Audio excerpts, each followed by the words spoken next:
अस्सलाम वालेकुम स्टूडेंट्स, कैसे हैं स्टूडेंट्स आज जो है क्लास 10th का हमारा लेक्चर नंबर 11 है, सब्जेक्ट मैथ्स। चैप्टर नंबर हम डिस्कस कर रहे थे वेरिएशंस, तो टॉपिक आज का हमारा वही है रेशियो। एक्सरसाइज हम 3.1 कर रहे थे, तो आज हम डिस्कस करेंगे क्वेश्चन नंबर 6। तो स्टूडेंट क्वेश्चन नंबर 6 में वो क्या कहता है, कहता है कि two numbers are in the ratio 5:8। कहता है कि दो नंबर्स में जो रेशियो है वो 5:8 की है। If 9 is added to each number we get a new ratio 8:11। Find the numbers. वो कहते हैं कि अगर हमारे पास ऐसे कौन से दो नंबर्स हैं कि जिसको हम सिंप्लीफाई करें, सिंप्लीफाई करने के बाद उनमें रेशियो बनती है 5:8। अगर हर नंबर में हम 9 ऐड कर देते हैं तो फिर रेशो बन जाती है 8:11। तो वो नंबर्स फाइंड करें कि किन दो नंबर्स को रेशो 5:8 बनती है, और उन नंबर्स में दोनों नंबर्स में 9 अगर हम ऐड कर दें तो हमारे पास जो न्यू रेशो बनेगी उसको सिंप्लीफाई करने के बाद फिर 5:8 की बजाय 8:11 बनेगी। तो वो नंबर्स हमने फाइंड करने हैं। तो स्टूडेंट्स सबसे पहले हम गिवन लिखेंगे। गिवन हमारे पास क्या है, अब जो क्वेश्चन नंबर 6 और 7 ये दोनों सेम मेथड से होने हैं। तो कहते हैं कि the ratio of two numbers, दो नंबर्स की जो रेशियो है वो है 5:8। हमें नहीं पता वो कौन से नंबर हैं, हमने लेट किया कि multiply each number of the ratio with x. अब जो हर नंबर को इस रेशियो एक्स के साथ मल्टीप्लाई करेंगे तो हमारे पास द नंबर्स बिकम 5x और 8x। देखिए 5x और 8x हमारे पास जो हैं ये अननोन वो नंबर्स हैं जो हम फाइंड करना चाहते हैं। अब हमारा टारगेट क्या होगा कि स्टूडेंट हम x की वैल्यू फाइंड करेंगे। x की वैल्यू फाइंड करके यहाँ पे पुट करेंगे तो फर्स्ट नंबर आ जाएगा, यहाँ पे पुट करेंगे तो सेकंड नंबर आ जाएगा। अब जो है 5:8 क्योंकि उन दो नंबर्स की रेशियो थी जो हमने नंबर्स फाइंड करने थे, इसलिए हमने 5:8 के साथ x को मल्टीप्लाई किया। अब जो है रेशियो बिकम्स, अब इन दो नंबर्स के दरमियान रेशियो क्या बन जाएगी 5:8x। अब लिखा हमने no according to given condition. Given condition क्या थी कि जो दो नंबर्स हैं, अब हमारे पास 5x और 8x दो नंबर्स बन चुके हैं। ये वाला जो था 5:8 ये स्टूडेंट्स उन दो नंबर्स की सिंपलेस्ट फॉर्म थी इन दो नंबर्स की। तो 5x:8x में वो कहता था अगर इन दोनों रेशियोज में दोनों नंबर्स में हम 9 ऐड करते हैं तो नेक्स्ट हमारे पास क्या बनती है रेशियो 8:11 आ जाती है। तो सो हमने लिखा इसमें भी, इस एंटीसीडेंट में भी अब हमने 9 ऐड कर दिया, कॉन्सिक्वेंट में भी हमने 9 ऐड किया, तो हमने लिखा 5x + 9 रेशो 8x + 9 और न्यू रेशो क्या बनी थी 8:11। सो हमने 8:11 लिखा। अब स्टूडेंट्स हम क्या करेंगे, इस रेशियो को फ्रैक्शन फॉर्म में चेंज करके सिंप्लीफाई करेंगे। तो सिंप्लीफाई करने के बाद हमारे पास x का आंसर आएगा। x का आंसर यहाँ पे पुट कर देंगे तो हमारे पास फर्स्ट नंबर आ जाएगा जो हम फाइंड करना चाहते हैं, यहाँ पे पुट करेंगे तो सेकंड नंबर आ जाएगा। अब स्टूडेंट्स हमारे पास क्या बना, नेक्स्ट जब हमने इसे फ्रैक्शन फॉर्म में चेंज किया तो हमारे पास बना 5x + 9 एंटीसीडेंट नोमिनेटर में आ गया, कॉन्सिक्वेंट डिनोमिनेटर में आया, तो आगे आ गया 8/11। अब इसकी क्रॉस मल्टीप्लिकेशन करेंगे, 11 डिवाइड हो रहा है, इधर आकर मल्टीप्लाई हो जाएगा तो 11 × 5x + 9 = 8। 8x + 9 डिवाइड हो रहा है, इधर आकर मल्टीप्लाई होगा तो ये बना 8 × 8x + 9। अब स्टूडेंट्स ब्रैकेट को सॉल्व करेंगे तो 11 को 5 से मल्टीप्लाई करेंगे 55x + 11 को 9 से मल्टीप्लाई करेंगे 99। इसी तरीके से 8 को 8 से मल्टीप्लाई किया 64x + 8 9 = 72। अब वेरिएबल वाली टर्म्स अलग करेंगे, कांस्टेंट टर्म्स अलग करेंगे। 64x माइनस था, इधर प्लस था, सॉरी इधर आके माइनस हो गया, + 99 था, इधर आके -99 हो गया। तो यूँ बना हमारे पास 50x - 64 में से माइनस किया तो -9x, 72 - 99 तो आंसर बना -27। अब स्टूडेंट्स क्या होगा कि नेगेटिव साइन से नेगेटिव साइन कैंसिल हो गया, बाकी 9 मल्टीप्लाई हो रहा था, इधर आके डिवाइड हुआ, 27/9 को सॉल्व किया तो 3 बना। अब स्टूडेंट हमारे पास जो है x की वैल्यू तो आ चुकी है। अब जो हमारे पास रिक्वायर्ड नंबर थे वो कौन कौन से थे, 5x और 8x जो हम फाइंड करना चाहते थे। अब ये वाले जो x की वैल्यू है यहाँ पे पुट करेंगे तो हमारे पास फर्स्ट नंबर आ जाएगा। तो सो हमने लिखा the required numbers are, first number 5x तो 5 × x, यहाँ पे x की वैल्यू ये वाली 3 पुट की तो 5 3 = 15। पहला नंबर कौन सा है 15। सेकंड नंबर कौन सा है 8x। x यहाँ पे अगर हम 3 पुट किया x की वैल्यू 8 3 = 24। अब जो हमारे रिक्वायर्ड नंबर थे वो कौन कौन से हैं, 15 एंड 24, ये वो दो नंबर्स हैं। इनको अगर हम सिंप्लीफाई करें तो हमारे पास रेशो क्या बनेगी, 5:8 जो गिवन थी। और इन दोनों नंबर्स में हम 9 ऐड करने के बाद इनकी रेशो फाइंड करें स्टूडेंट्स, इन दोनों की 15 और 24 की, तो फिर हमारे पास क्या बनेगी, 8:11। इस तरीके से हम इसे वेरीफाई भी कर सकते हैं।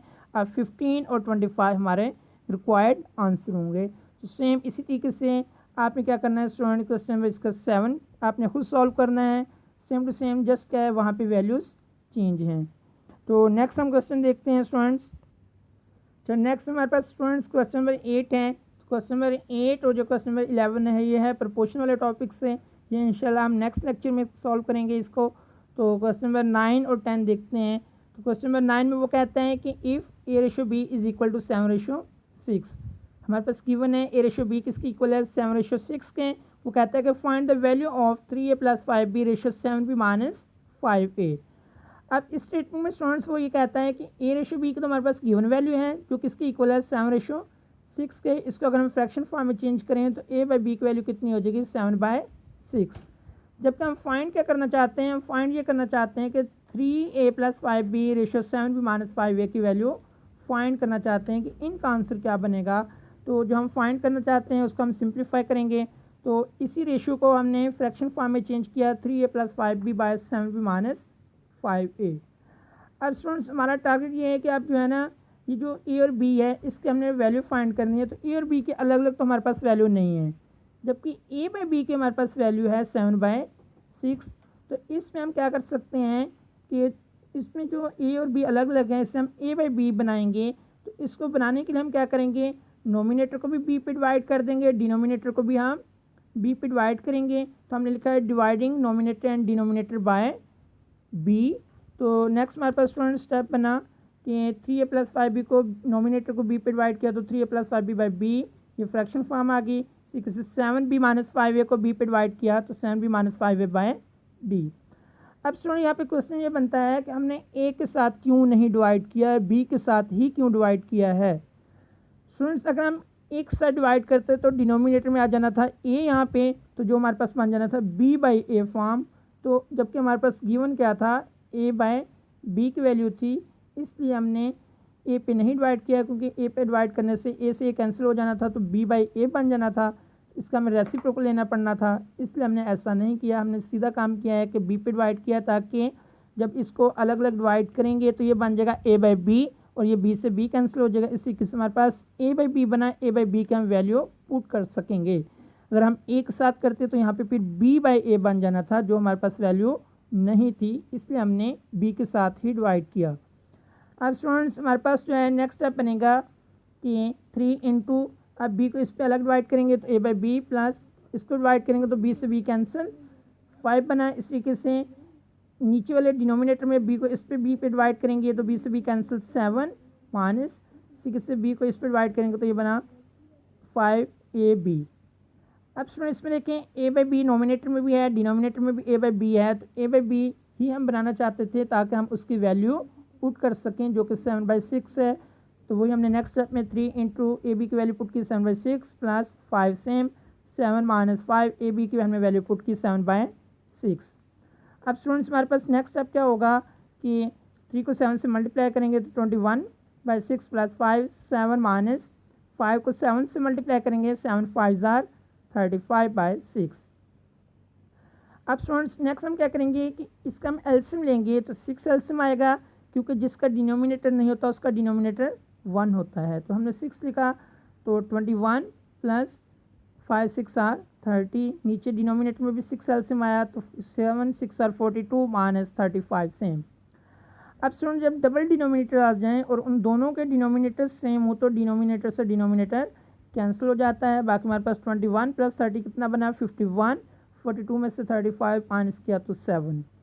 अब 51/7 ये वो नंबर्स हैं जो मज़ीद कैंसिल नहीं होते। अब स्टूडेंट्स हमारे पास जब इसको फ्रैक्शन का हम रेशो फॉर्म में चेंज करेंगे तो 51/7 हम रेशो फॉर्म में क्यों चेंज किया, क्योंकि जो हम फाइंड करना चाहते थे वो रेशो फॉर्म में था। तो हम फाइंड करना चाहते थे 3A + 5B/7B - 5A और इसका आंसर बना हमारे पास 51/7 जो कि हमारा रिक्वायर्ड आंसर है। इसी तरीके से हम स्टूडेंट्स क्वेश्चन नंबर 10 को देखते हैं। अब स्टूडेंट क्वेश्चन नंबर 10 हमारे पास वो कहता है कंप्लीट द फॉलोइंग। इसके 3 पार्ट्स हैं। पार्ट 1 में वो कहता है if 24/7 is equal to 6/x then 4x is equal to dash. Dash का मतलब है कि यहाँ पे हमने 4x की वैल्यू फाइंड करनी है। तो जब हम इसको सिंप्लीफाई करेंगे तो ये स्टूडेंट्स MCQs के लिए है कि MCQs में आ सकता है ये वाला इनमें से कोई पार्ट। तो हमारे पास जो है 4x का हमने वैल्यू फाइंड करनी है और गिवन हमारे पास क्या था 24/7 इज इक्वल टू 6x। हमारा टारगेट है। इसके 2 मेथड हैं। एक तो ये कि आप इसमें से x की वैल्यू फाइंड करें और उसको 4 से मल्टीप्लाई कर दें तो 4x की वैल्यू आ जाएगी। दूसरा जिस तरीके से ये डायरेक्ट किया आप इस तरीके से भी कर सकते हैं। x को डिवाइड करेंगे, x डिवाइड हो रहा है इधर आके मल्टीप्लाई हो जाएगा तो ये बना 24x। 7 डिवाइड हो रहा है इधर आके मल्टीप्लाई हुआ तो ये बन गया 7 6 आर 42। अब स्टूडेंट्स देखिए हमारे पास जो है 24x है 42 के इक्वल, जबकि हमें किसकी वैल्यू चाहिए थी 4x की। तो 24 को 4 बनाने के लिए हमने क्या किया है दोनों तरफ 6 पे डिवाइड कर दिया। 6 पे डिवाइड किया तो 6 24 को डिवाइड करेगा तो 4x। 6 42/6 सॉल्व करेंगे तो 7। तो 4x हमारे पास आंसर कितना बना है 7, जो हम यहाँ पे डैश में पुट करेंगे। अब इस तरीके से जो है इसके जो बाकी पार्ट्स हैं पार्ट 2 और 3 वो भी इसी के साथ स्टूडेंट इसकी प्रैक्टिस कीजिएगा, इसको सॉल्व कीजिएगा। तो नेक्स्ट जो है नेक्स्ट लेक्चर में हमारा टॉपिक होगा प्रपोर्शन। तो इस पर हम डिस्कस करेंगे क्वेश्चन नंबर 11 इस एक्सरसाइज का और क्वेश्चन नंबर 8। तो तब तक के लिए इजाज़त, अल्लाह हाफिज़।